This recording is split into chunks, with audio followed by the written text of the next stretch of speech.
Greetings and welcome to Growth Hacking Secrets. I'm your host, Mohammed Siddique from Atlanta, Georgia, and the co author of New Success Secrets available on Amazon.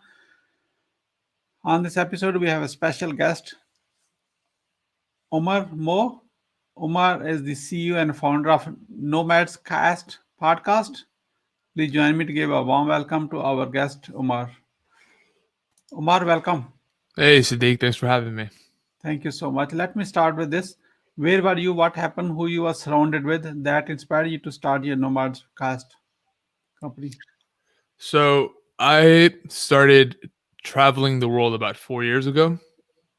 And this was back in 2016 when I just graduated with my degree. And my degree was in geology, which is completely left field. The oil crashed right around then, as I'm sure you're aware. And thankfully enough, right at that point, I realized I didn't want anything to do with geology either. I was just tired of it. So instead, I knew there was this whole digital revolution. Go Let ahead. me interrupt you. So, after a degree and piling up all the loans on you, and then you decided this is not for you? So I was fortunate that I never got any loans out. I paid my way through college myself just by Yeah, working hard and having money saved up, and my parents helped me out too. that's it. Okay, Um, that's so great. I never got that. I never got any loans, but yeah, at the end I realized it wasn't for me, and I was unfortunate in that way, right? I think uh, we're getting to an age, a point in the world's history where a lot of people are realizing college degrees just aren't worth it. So Mhm. instead of ever going to college, they're becoming entrepreneurs or starting work somewhere and working their way up that way. And I think that's more viable than going the college path these days. Mhm. For me, after I graduated, I realized there's a lot of money to be made online, a lot. So I started naturally just as a digital marketing intern in some business. And it was kind of beneath me at that point because I just graduated a degree. But I Mhm. was really, really curious and hungry to learn more, and I did. And eventually, one of the companies that I was working with as an intern wanted me to start a podcast with them. That was the first assignment that I kind of had for them. Mhm. Uh, so I took their podcast off the ground. It's still a currently running podcast, and got them quite a few downloads. Marketed because, as you're sure aware, podcasting takes a little bit of elbow grease to really start getting some traction. Mhm. At that point, I realized I just loved everything that had to do with voice. I love voice technology. I love conversations like this, having a podcast. And I realized, why not just start my own agency? There weren't that many at that point. So started first of all, I just started launching podcasts. I launched podcast. That's what I knew. I knew how to train hosts to become better hosts. I knew all the little marketing strategies, organic marketing strategies that you can do to take your podcast to the next level of downloads.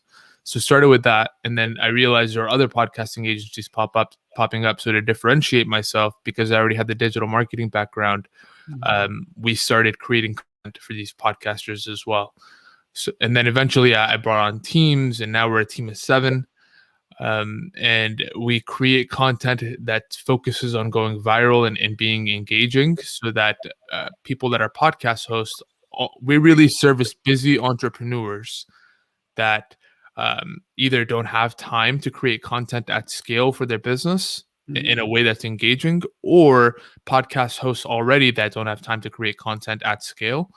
And all they really have is that 45 minutes a week to really do the podcast episode. And then from there, we take care of everything else and make sure we create content that's always getting highly engaged and going viral.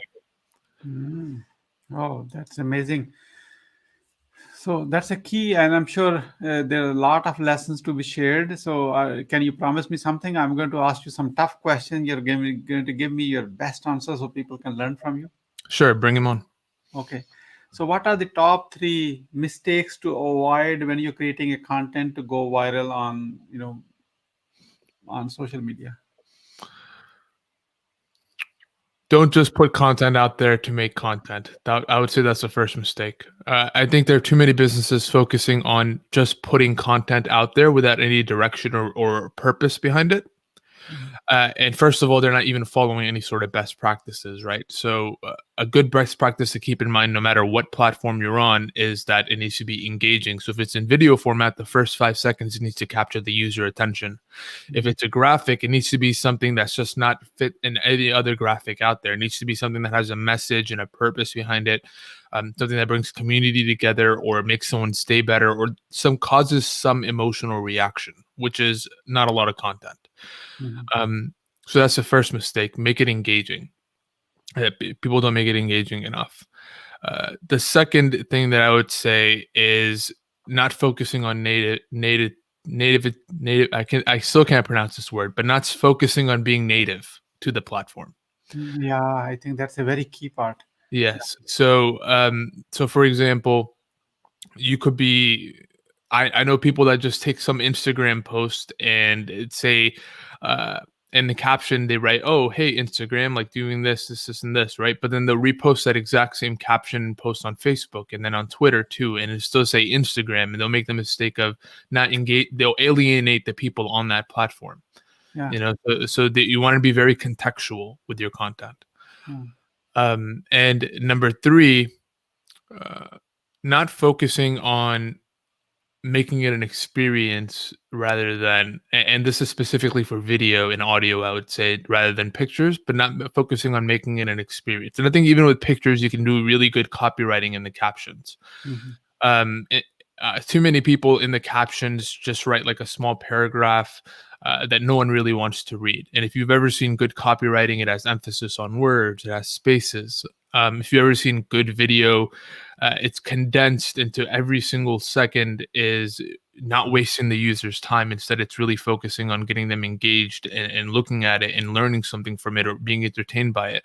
If you look at good podcasts, they're not 1.5 hour of rambling. They're condensed into really good 45-minute informational videos or even 30-minute audio pieces. Yeah. So that's my third right there. Mm. Wonderful. Omar, you're not as good as you think. You are better, man. You know exactly the deep knowledge level, and not being a native to the platform. That's like almost like an eye opener. Many, even big marketers are ignoring that. Yeah, I appreciate you. Thank you, Siddique. Yeah. So even as being as being a digital marketer, and as being a founder and CEO of Nomads Cast, I'm sure you have learned a thing or two about some. You got some failures in your life too. So already, because before become successful, we had some failures. So I want you to share your greatest failure story of your marketing. My What? greatest failure. Yes, of course. And what did you learn from it, and how did you recover from that? It's funny because there's so many failures. I don't know which one's the greatest. Yeah. Really, I would say that I wish I did all of this sooner. Right. I think that my biggest, in a way, you can't judge yourself because everyone has their own path and everyone is doing everything at their own pace. But I started like anybody, when they first wanted to start making money online. I looked up on Google, how do you make money online, right? Yeah. And as I did that for an entire year, I just didn't know what I wanted to do. So for an entire year, I was flailing around. I was trying different things, but I never committed to anything fully. Like I never let any. I remember I opened up a drop shipping store, and I only made that last for a day, and I gave up too early. Any one of these business models that I tried that entire year could have worked if I put in the time and the effort. Any one of them, but I didn't because I just gave up too early, and maybe because it wasn't resonating with me either. I wasn't passionate about it. Mm. Um, so my biggest failure probably would be not committing to anything for too long. And then I learned from, hey, if I really want to take something off the ground, I have to commit to it. And I found a mentor actually. And this mentor was doing service-based businesses online. He was just a 22-year-old kid making over 100K a month. And I wanted to learn, like, what is he doing? Why is he so young and making so much money? And I learned from him, and I realized how much potential there is out there, and I just haven't looked back since. Wonderful. Yeah. Wonderful. This is good.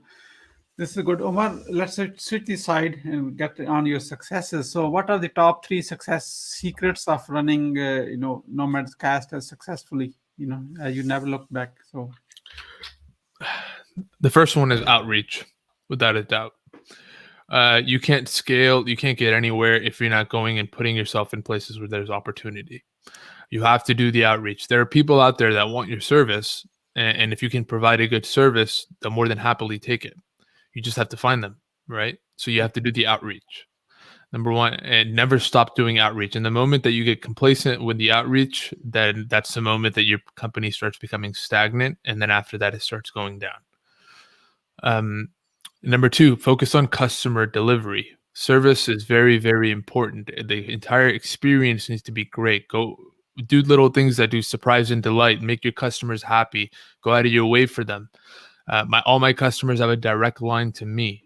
Even though we're a company of 7 now, they have a direct line to me that they're welcome to call me at 7 p.m. at night or 7 a.m. in the morning, and I will answer them.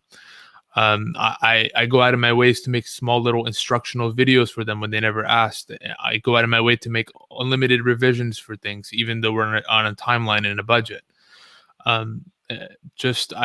I focus on customer number one, and then because of that, sure, some customers I might profit less from, some customers I might profit more from, but at the end of the day, I think giving a customer a good service and a good experience is really what's going to keep your company afloat, and not only that, help your company thrive. And so that's two. And the third success I would definitely say is a team. Hire good people. Hire people that know what they're doing or are willing to grow and learn, and train them to definitely take your business to the next level. Because at the end of the day, if you're a good agency, you're doing much less of the service delivery, and they're doing much more of the service delivery. So you want to make sure you train them well, and they're hungry to always try different things. So I like incorporating even competitions in my business, like whoever makes the best piece of content this week that gets the most engagement or whatever, I'll give a bonus to, like things like that. So a good team. So that's culture as well. Good service delivery and outreach. Those three, I would say, the key components. Wonderful. This is good. Great. Omar, how the people who are watching this now can support you? How they can support me, you said? Yeah. Yeah, so you can go on that website if you're interested in any sort of podcasting services at all, or even if you're just curious and want to pick my brain. I'm always helping people out for free too. I've been on Clubhouse lately, and I've been just giving a ton of people value. If you're on Clubhouse, come find me at Pods, Pods. And if you're on Instagram, come find me on Nomadables, Nomadables. Okay, so my Clubhouse is Meet Siddique. So it's on your screen right now. So welcome. Let's connect on Clubhouse as well. So I appreciate very much. Anything else extra bonus you like to share regarding how to recruit or hire the best team members in your team in your company, so that way you don't have to do the heavy lifting for your client and defend. Have a pretty thorough. So I come from the camp of hire fast and fire fast. Okay, so both, not hire slow and fire fast, but hire fast and fire fast. So because speed is really what it comes down to, especially with client work. So I have the moment I put on an application, and in that application, I also have someone fill out a form for me, a jot form. And at the end of that form, I look at all the responses that I've gotten from the form. And then from there, I just bring them onto an interview right away. And if I'm bringing them onto an interview, about 75% of the time, I'm probably going to take them to the next step. And once that interview's on, I bring them on right away, and I start already having them do work for my podcast. And that's how my podcast is my test subject, essentially. Yeah. They always test different things on my podcast. There's always different formats being tested, content, what's working, what isn't. And then once they've shown me that they can produce some quality work, after a week's time, they're on full board. So, and I have consistent meetings. They know the company values right from the day one. I have them meet all the team members. There's good company culture. So we're always laughing and joking with each other. I don't manage with a heavy hand. I don't micromanage. And I build a relationship with trust. That's one of my most important values. We have trust in this business, and I trust you to be honest at all times, like how many hours you're working, how many because my entire team is remote. So how many hours you're working, if you have any issues coming up in life, let me know. Like, we can always work around with that. So none of my team members are scared of calling off or anything like that, but they don't, because they want to work hard and they want to work with me. So This is got a great culture. You're building it for millennials mindset and plus navigating, helping them navigate from their own life too at the same time. Oh, great. Go check this Nomads Cast, nomadscast.com. Thank you so much. As we are about to wrap up, Omar, I would like to have your kind of quick review and testimonial for being a guest experience on the show. sure. What would you say about your today's guest experience on the Growth Hacking Secret Show? Good questions. Like you said, they were tough. I enjoyed the conversation. I enjoyed the questions that you asked me. It got me to think a little bit as well, so I can better translate that to other people whenever they want to learn from me too. Thank you so much. I appreciate the kind words. What would you say as a final word? Um, Never stop. Keep going, because you'll reach anything that you're striving towards. Besides, if you're like 4 feet and want to be an NBA basketball player, that probably won't happen. But you might be able to join the NBA in other ways. Work for somebody else, or be a sports reporter or something. Like, no matter what, if you keep going, you will achieve a form of your dream that you've always wanted to do. So keep going. That's the lesson. Thank you so much, Omar, for sharing your wisdom with us today. On the behalf of Growth Hacking Secrets community and our entire team, we really appreciate you. This is Mohammed Siddique signing off from Atlanta, Georgia. Until the next episode, all good wishes.